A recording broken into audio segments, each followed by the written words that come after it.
Chair, the meeting is now live.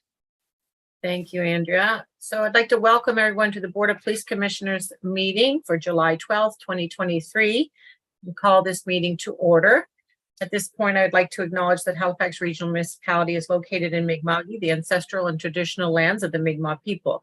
The municipality acknowledges the Peace and Friendship Treaty signed in this territory and recognizes that we are all treaty people. Do we have any community announcements that any of our commissioners would like to offer? Or, oh no, our chiefs will do that in their updates. Hearing none, I now look for approval of the minutes. Oh, there's Commissioner Thomas. That's great. Thank you, Tony. Approval of the minutes for May 3rd and June 14th, 2023. We'll need a mover and seconder. I move we accept the minutes as presented. And seconded by Commissioner Thomas. That was Commissioner Blackburn and seconded by Commissioner Thomas. All in favor, say aye. Aye. Aye. Those opposed, nay. Motion is carried. And we now have Commissioner Giles, just for the record. Thank you all. We're now moving forward to approval of the order of business and approval of additions and deletions. So in this case, we'll need 2/3 majority for change. I would ask the clerk to put items forward that are in the queue. Yes, Chair Kent. There is one added item from the clerk's office for this meeting, and that is in camera item 13.3 personnel matter. Thank you. So that's 13.3.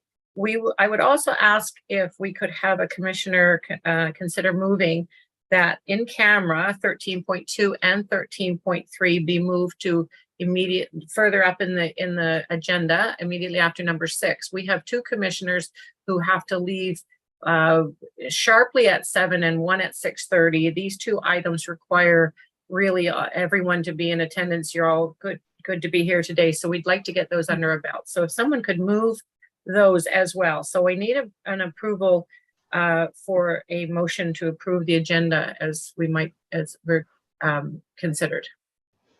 Madam Chair, I'll move that we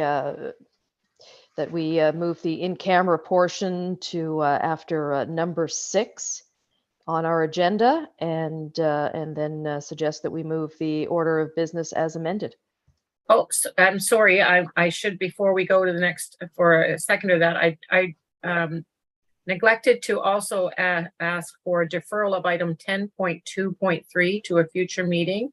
There's potentially some significant discussion that the board should have on that, and our agenda is very, very full. So we'll be looking for that one to go to the next meeting. And then was the others was to move these forward.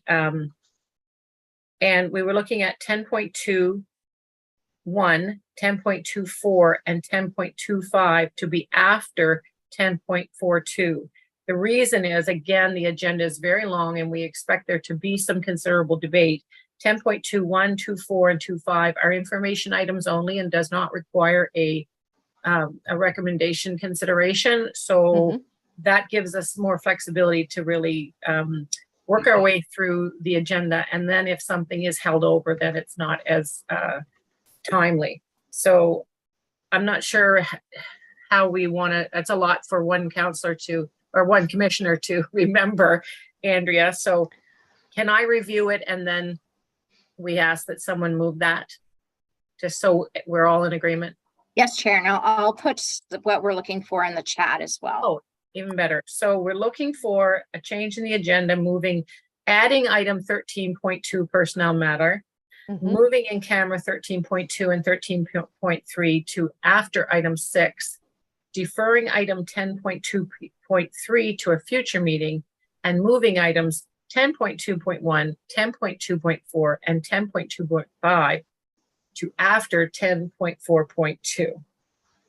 Understood. And I move, Madam Chair, that we make those above changes to the agenda as presented.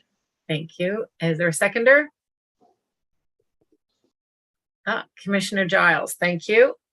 And just for the record, before we take a vote on that, just so everyone knows, this is an example of when times are busy, and I know this is July, and all of you being very, very gracious in your time and energy on these things. So sometimes this kind of change is necessary and very last minute, which was just done in our agenda quick review today. So thank you for that. We ready for the question? All in Question. favor say aye. Aye. Those opposed, nay. The motion is carried. And Andrea, I'll rely on you to keep me straight. Business Right business arising from the minutes, is none, I don't think, unless someone has something. No. So a call for declaration of conflicts of interest. I'm seeing none of our commissioners. I will declare that none. And now we will go into in camera. So we'll need a motion to move to in camera. Commissioner Giles is moving to go in camera. And was that you, Commissioner Thomas, for a second? Yeah, okay. So we'll now go into in camera, and we have a separate meeting space. We'll need you to leave this meeting and open the others. We'll be back as soon as we can be, folks. And apologize for any inconvenience this may cause, but I'm glad you're working potentially remotely, so you have a chance to get some other things done while we're doing our part. So, thank you, Chair Kent. So I'll remind everyone to leave the Zoom meeting and then use the in-camera calendar appointment to join the Teams meeting. And then when we finish the Teams meeting, you'll rejoin this meeting via the Zoom link in the regular meeting appointment. Okay, thank you. See you all there.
Okay.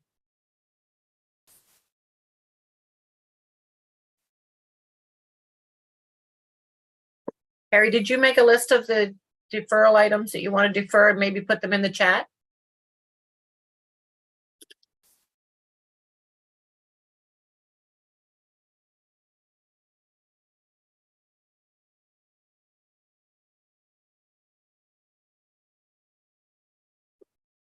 Chief, did we wake you up? Chief Christie?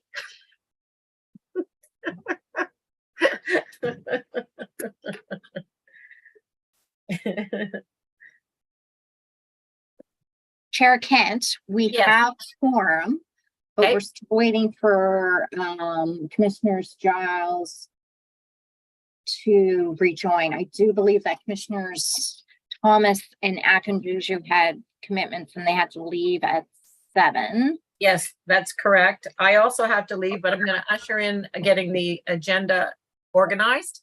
So Okay. let's proceed. We have quorums. Let's proceed in ratifying the 2 in-camera items. If someone could put those on the table.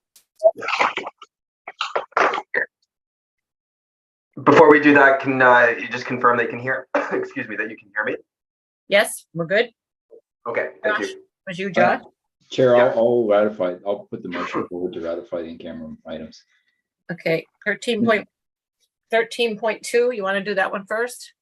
Sure thing. 13.2, that the Board of Police Commissioners, 1, adopt the direction provided in camera, and 2, directed the private and confidential report dated July 6, 2023, and the private and confidential presentation dated July 12, 2023, be maintained private and confidential. Seconder, Second. Commissioner Blackburn, thank you. All in favor, say aye. Aye. Aye. Aye. Those opposed, nay. Motion's carried.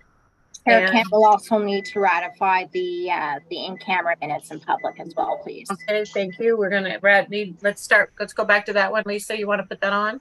Sure thing. I move that the in-camera private minutes of May 3rd, 2023 and June 14th, 2023 be approved as circulated. And Second. seconder by Commissioner Critchley. All in favor, say aye. Aye. Aye. Those opposed, nay. The motion's carried. And the direction for 10.3.2.3. We have a mover? We have the language for that one? The one for 13.3, I just put it in the chat. Okay, Lisa, Commissioner Sure. Blackburn, please. Sure. I move that the Board of Police Commissioners adopt the direction provided in camera in private. And number 2? It's just a one-part motion, Chair Kent. Oh, maybe I'm not down. I see. Oh, I see. We're seeing 1, 2, and 2 and 3. Okay, I'm confused by, but I see that was for 1 and 2. Correct. For 2. Okay, all in favor, say aye. Aye. Those opposed, nay. Motion's carried.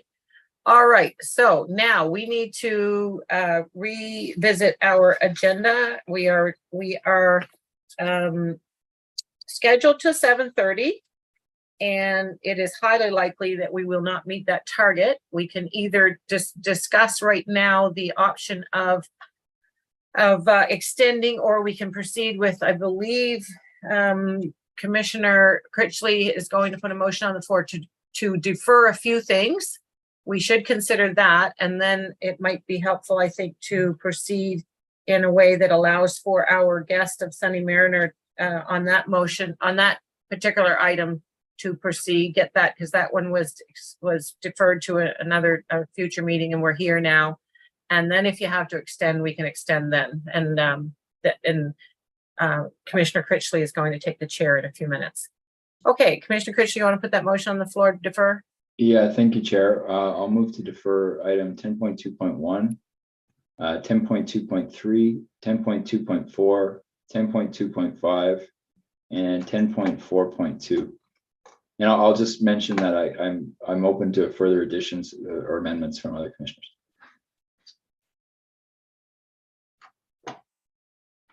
And that's to a future meeting?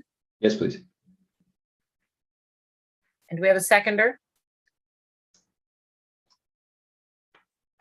Second. Second? Seeing none and hearing no further changes, all in favor? Aye. Those opposed, nay. The motion is carried. Sorry, that's my puppy alarm. And now I'm getting a little lost here, Andrea. Is there anything we have to do in order to put the item forward that has around the intimate partner violence piece? No, we can just proceed because that is the next item up on the agenda. I'll Okay. just remind everyone that what we have remaining on the agenda that has not been deferred Yes, thank you. are item 7.1, which is the item with Sunny Mariner's participation, 10.1.1, 10.2.2, and 10.4.1.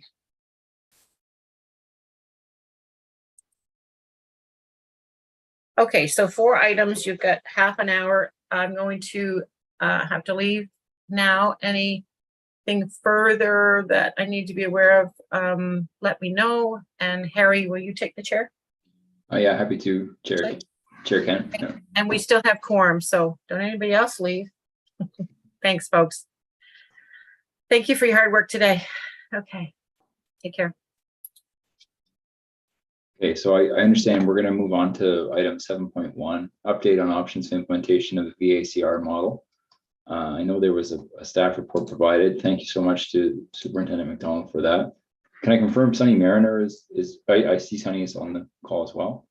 I'm here. I'm afraid I'm going to have to stay off camera because I just had a little bit of minor surgery and I have some stitches, so I'm not camera ready, but my voice is here and I'm looking at all of you and I'm perfectly available to respond to any questions that you have. My apologies for that.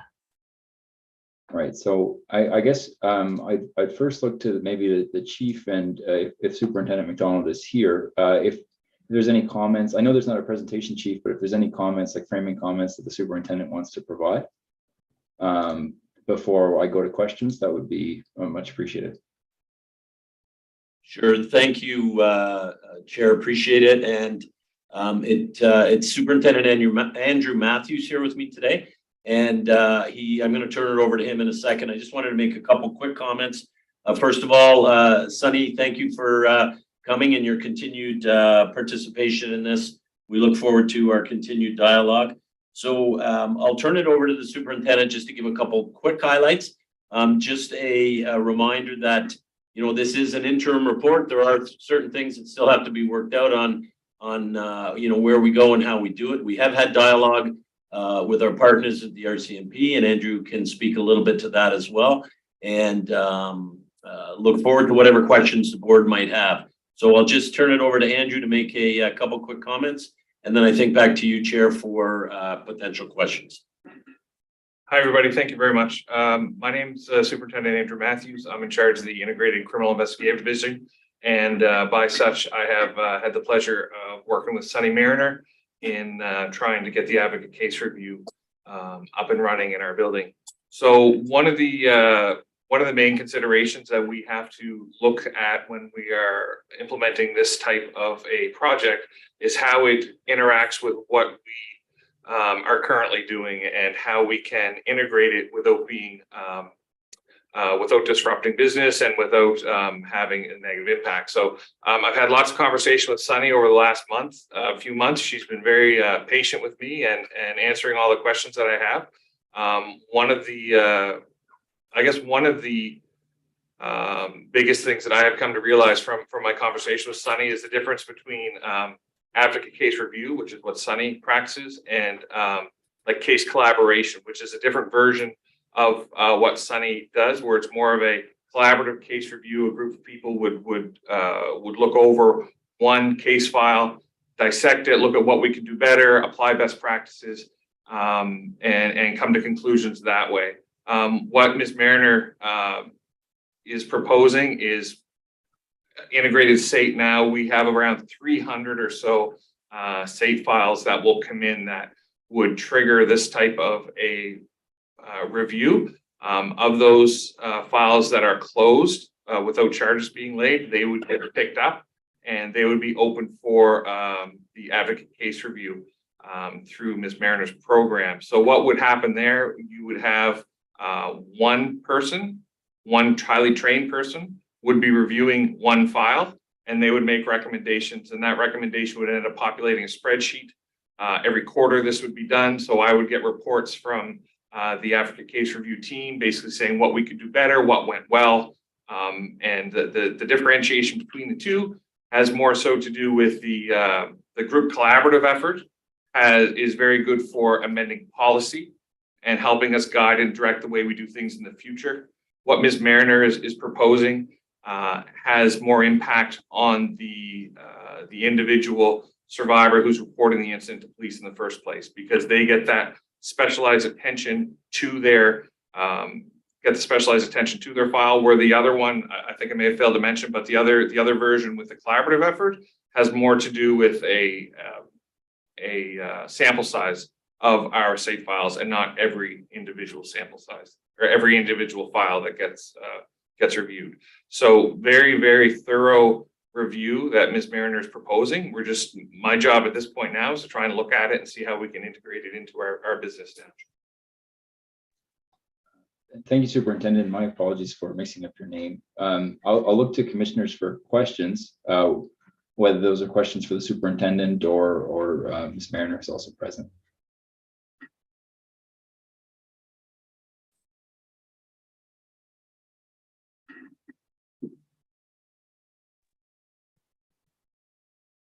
Oh, Commissioner Smith? Yeah, sorry, I put my name in the chat. I wasn't sure if you wanted my hand or me to yell at you, but thanks for acknowledging me. So I have a couple quick questions that might be quick and might be long, but I thought they were quick. So thanks again for the report, and also Sunny who's joining.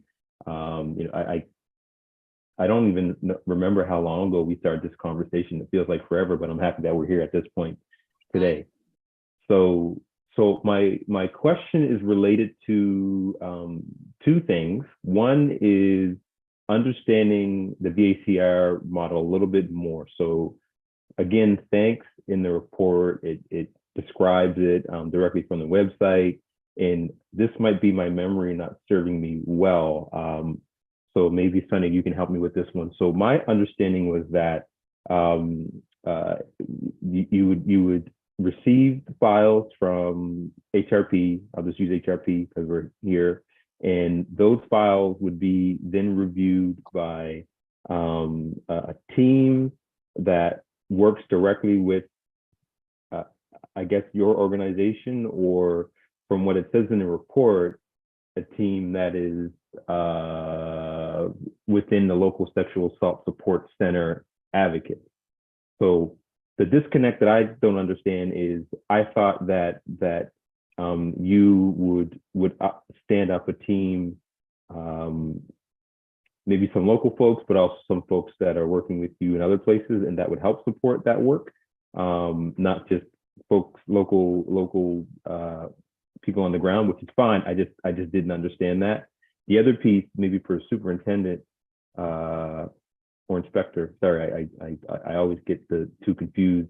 I'm just wondering, actually, maybe this is for you, Chief.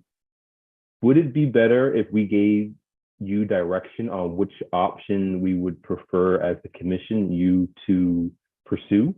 Because there are three options here. And if we were to give you direction on, we prefer you to do option X, would that help direct the discussions that you're moving forward with? Or would you rather leave it open so you can come back to us with a preferred model from your piece? So those are my 2 points. And my first one might be a little confusing, but I'm trying to understand the work needed and how that gets reviewed. So thanks, Commissioner, and through the chair, do appreciate the question. I'll handle the part about the board giving us a preferred option. So the point of this particular report done by Superintendent Matthews was to bring forward kind of where we are and the state that we're in. Those are the three options that are currently being reviewed. And I don't think the board directing which option that we should take right now is the right way to go. We have much work to do, much discussion. We do have to have further discussion with the RCMP as well. They are having a new member transitioning into CID. So that, there'll be some updating there. Chief Christie and I have been, dialoguing a little bit on this, but the work is really happening in the CID realm under Superintendent Matthews. So I think there is work to do, making sure that whatever option we ultimately go with, and that's not to say we don't want input and suggestions. We certainly want to know where the board is. And I think that was part of the request to bring this forward. But I don't think that we're there yet. We have to, figure out the viability of each. And when I say the each, I'm thinking option 1 and 2. I think we know the viability of 3. So we're really looking at 1 and 2 at this point, unless either the board or Ms. Mariner has another option for us to consider. But there is considerable work to be done before we land on, what is the best way to move forward. And I'm happy to respond to Lindell's first question about teams. Just to give a little bit of the background, is I think that the Board of Commissioners is aware, we've created VACR teams across the country in municipal services. So there's about 30 services in 5 provinces right now that are using this model. And what the model, one of the underpinning foundational beliefs of the model is that the people who are talking to survivors in the community that's being policed by that service are the ones that are hearing the most from survivors about what's happening when they interact or try to report with police. So for example, folks who are running crisis lines, I can just speak to my own experience on crisis lines. Whenever somebody had a difficult experience, they would call the crisis line, and our crisis line workers would be hearing consistently from survivors, not just the ones they were doing individual counseling with, but those that they were in groups with or doing crisis line with, what kind of experiences those survivors were having. Nobody external to your city is talking to survivors in Halifax. The folks who are in Halifax on the ground and talking to communities are the ones that we want to be leading these reviews, because then they have 2 data sources. They both have the information that they're getting from the files and what they're seeing there, but they're also hearing from the survivors in the community whether or not they feel that their experience of reporting is changed or improving. And I think it's critically important that survivors have that voice to be able to be telling people what their experience is. So for that reason, we stand up teams of individuals in the community that have a very specific set of criteria of what they do and how they do it with survivors in Halifax. And so that criteria, which I'm happy to share with the board, I didn't have a PowerPoint sort of hanging out ready right now, but we definitely have one. That criteria includes that they have to be people who are talking to survivors as their core work. They have to be people who are subject matter experts in sexual violence. So not just any form of violence, but particularly sexual violence. They have to be people with intersectional training. So people who understand the intersections of disability, race, gender, class, etc., and how those things come into play with sexual violence. And so when we set up a team, it's always about putting the community members who have that expertise in the lead and then providing them with the tools to be able to do this piece of work. That's where I come in. I train, I support, I'm here always for all of our teams. So just today I was dealing with 2 teams who are having difficulty with something in their own communities, and they email or call, and then we join meetings or support them or provide more training. So there's a supportive element that's always there through the fact that we have this national coordination, but the individuals themselves are going to be community like subject matter experts from your community who are able to carry this forward in partnership with Halifax Police Service. So fundamentally, the agreement is between Halifax Police Service and those sexual violence subject matter experts in the community that they're agreeing to partner with to improve the experience of survivors who are reporting. And the infrastructure to support that is what I bring. Is that a great answer? Do I need to give a little more? No, that's good. And the only thing, and I'm probably way over my time, so I'll just be very quick. The only piece I just want you to elaborate a little bit more, because a couple of times it was mentioned the risk of conflict of interest. So I'm just wondering if you could speak to that just a little bit on how you've dealt with that in the other places that you're doing the work. Absolutely. So that's included in our methodology and the MOU, the Memorandum of Understanding that we sign with our police services. The requirement for our advocates is that they are required to recuse themselves from any reviewing any case where there's an individual that they have potentially a personal or community connection to. So what that would mean is if I'm opening a file and I realize the first thing you see in a file is the name of the person on it. And so I open a file, I see a name of somebody who, say, for example, is my friend that I'm in a book club with or whatever it happens to be. My duty and my sworn commitment is to close that file. And so that I'm not actually getting information on somebody who never intended for me to have that information. People that we know through our sexual assault centers, like we may have seen them come into the center, we may see them getting coffee in the morning. Part of why we want sexual assault center workers to be doing this is because they have that close contact with the community. So they're not required to recuse if they just have knowledge of somebody, but if that person was my individual client who I was doing counseling with, I would have to recuse because obviously I can't get information about that client that I don't share with them. And we have a recusal system that's anonymized so that because all of us, and when I say us, I mean sexual assault centers, we are required to keep the confidentiality of everybody that comes through our doors, even from partnering services, from other agencies. So I can't identify in an open room, hey, this person's my client, so I'm leaving this file. Then you've breached your confidentiality with all the other people in the room. So the recusal process allows for me to be able to take my name off a file without telling anybody anything about who I might see or I might serve, and another person to pick that file up.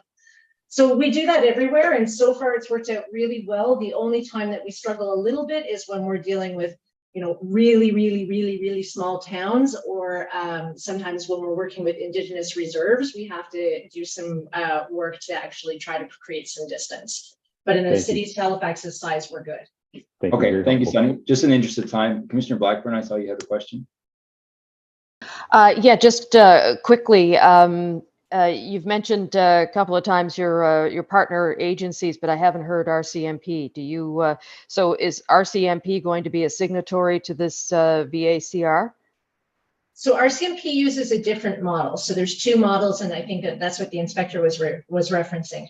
RCMP already have regional tables provincially where they review cases in a case conference model. So looking at one or two different cases and pulling out best practices. And there is an RCMP review table in Nova Scotia writ large, not city-based, but Nova Scotia wide.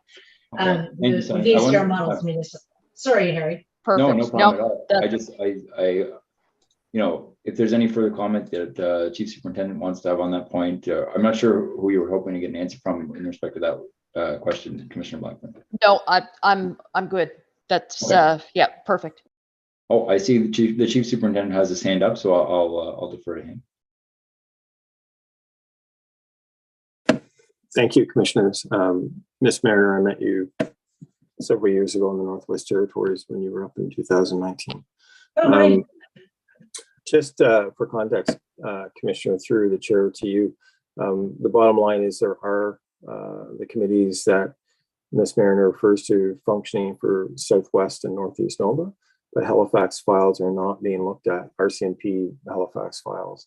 So the fact of the matter is we're very flexible, and we'll work with Chief Kinsella and Superintendent Matthews. And the most important thing is that some option is picked to advance and learn from and contribute. And so we're very, very open to mixing and matching depending on how the discussions led by Superintendent Matthews evolve. Perfect. Thank you so much. Appreciate that. Thank you, Mr. Chair. Thank you, Chief Superintendent. Just looking if there's any other commissioners who have questions. Seeing none, I'll ask just maybe two quick questions if that's all right. The first question will be for Sunny. Sunny, if you could just, I know it's a complex topic, but if you could just say in a few words kind of what you understand to be the principal differences between the VACR model, so the option 1, and the case conference model option 2, just from your perspective, that'd be much appreciated. And then my second question is for the superintendent and the chief, which is, there's some discussion in the report about kind of the preparatory work and resourcing on the HRP, on the policing side that would be required to stand up kind of either version of this model. So I wonder if you could say a little bit more about that. And I'd also just maybe ask that, in a future report, understanding that there's still a lot of discussions that need to go on, that part of the review of the kind of viability of this include a kind of picture of what the resourcing would need to be to adequately support it. I don't think anyone wants to put, either service in a position of being asked to do more with less, right? So those are my two questions. I'm not sure if the chief or I should address that. Chief, do you want to address the second part first, and then I'll jump in? Thanks, Sunny. Appreciate it. I'm going to turn it over to Superintendent Matthews for this one.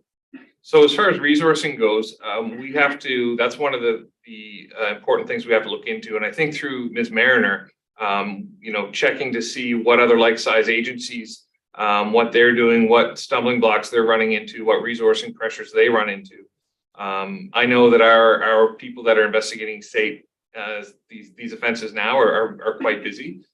From talking to Ms. Mariner, it doesn't seem like there is a extraordinary amount of work that's going into the application of the program, but I think there's a lot of preparatory work that goes into it. There's a lot of how do we get the information to the people that need to see it, and that's one of the challenges that we have to determine. Is that done through hard copy files? Is it done through access to Versadex? Is it done through putting things on DVDs that are in PDF form to have people to be able to go through, review them, things like that? That can be quite labor intensive.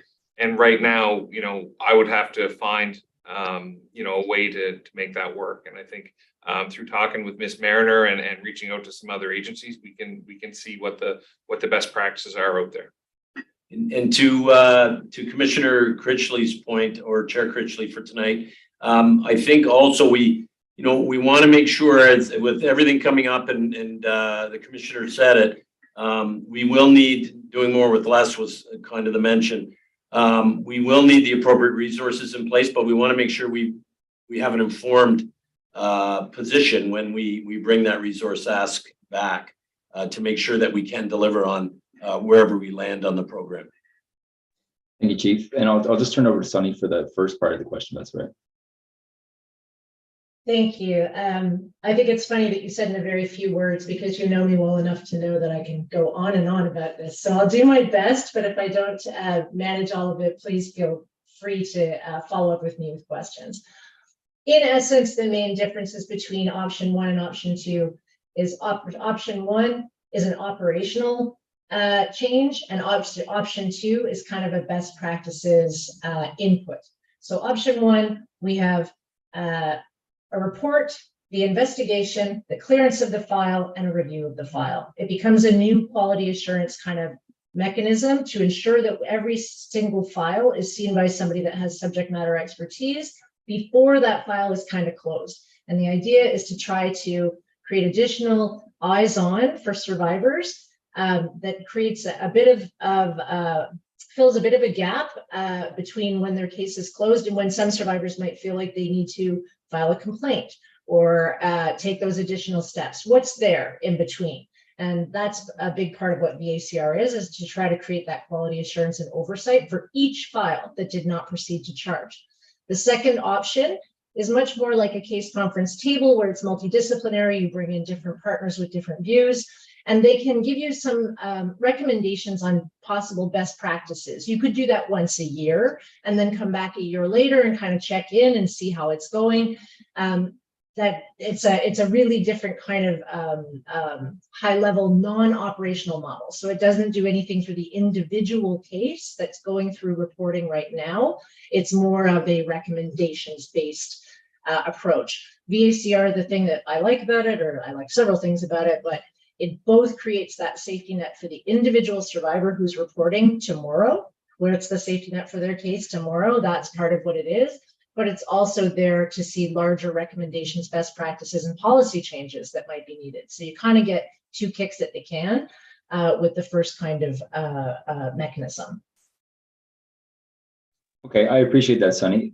So I think just in the interest of time, obviously this is, as the chief mentioned, just before us tonight for informational update. I mean, if any commissioners want to provide, as the chief suggested, some suggestions or input at this point, we're not looking for direction, but if there are, suggestions, it sounds as though the chief and the superintendent are open to hearing those as they continue to work with Ms. Mariner. So I'll just give the commissioners another chance if there's any, high level suggestions at this point they want to provide, understanding that, that's not direction and that there's still a lot of work that needs to be done.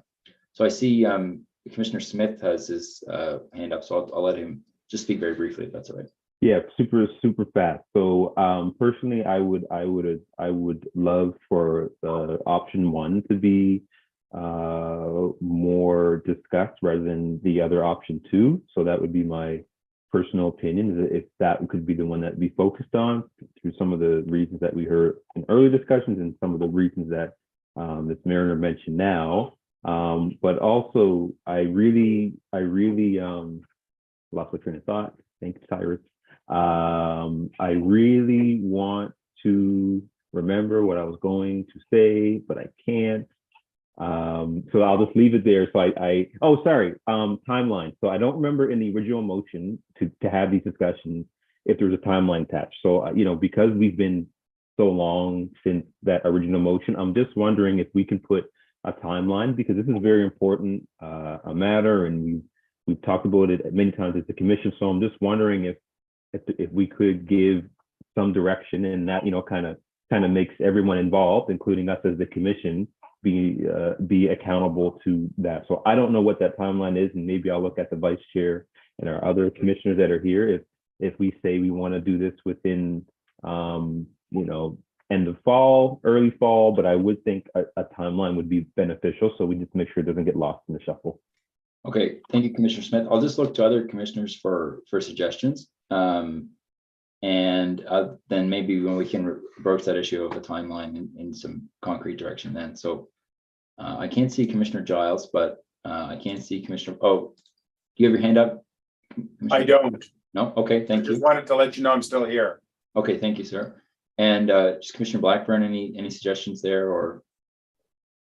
No, but I just noticed that Ms. Mariner put in the chat that she says, for my part, I believe we could get a team reviewing for Q4 or Q3 or Q4. Okay, thank you. So can I jump in, Vice Chair? Can I make a motion? Can I make a motion that we have the follow-up report presented to the commission by, and maybe see you can give me the proper wording. What's the October quarter? Is that quarter 3, quarter 4? That would be our third quarter. Third quarter, by third quarter. Well, third quarter is December 31st. Second quarter for us is the end of September. Sorry, I'm running on a calendar year, and so our Q3 review is always everything up to September 30th. Okay, so if we say end of October, what would be the proper wording for that? Probably end of October. Okay. All right. So can I make a motion that we get an update no later than end of October? I just looked to Marty and Lynn just to confirm that the motion's in order. No, there's information about it. You were kind of robotic, but I think you asked if it's in order. So yeah, I think it would be order because because it's an item on the agenda, but Marty, please jump in. You're on mute, Marty. So Lindell, you want to make the motion? I think the motion comes out of the presentation. I think you're fine with it. Okay, thank you. So I'll put a second there for the motion. I'll second that. Second by Councilor Commissioner Blackburn. Harry, you sound like R2D2. You sound like R2D2. I don't know what's going on with your sound. I know what the issue is. I guess, is there anyone who wants to say anything in respect to the motion? Or can I have a question? Nope. Question. All those in favor, say aye. Aye. Any opposed, say nay. Okay, so this is another time. I think that we may have to just simply adjourn the meeting.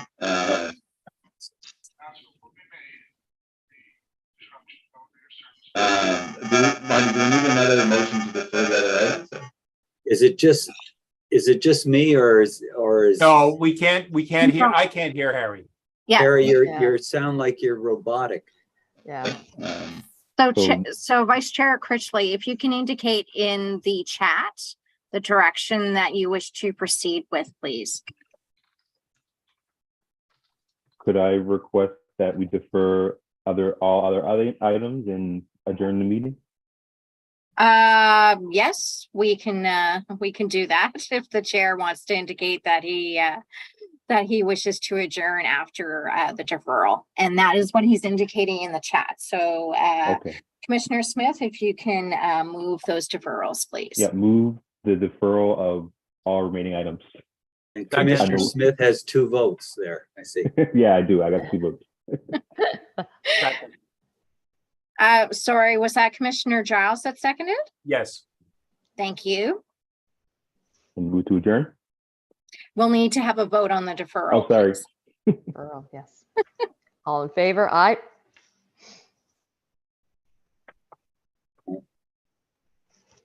So Commissioner Smith, where you were the last chair, you can act as chair for the adjournment. That was my assumption, and I move to adjourn the meeting. Or who would like to adjourn? Moved. Thank you. Moved by Commissioner Giles. Okay. Thank you all so much. Thank a wrap. you. All right. Take All care, right, see everyone. ya. Good night. Good night.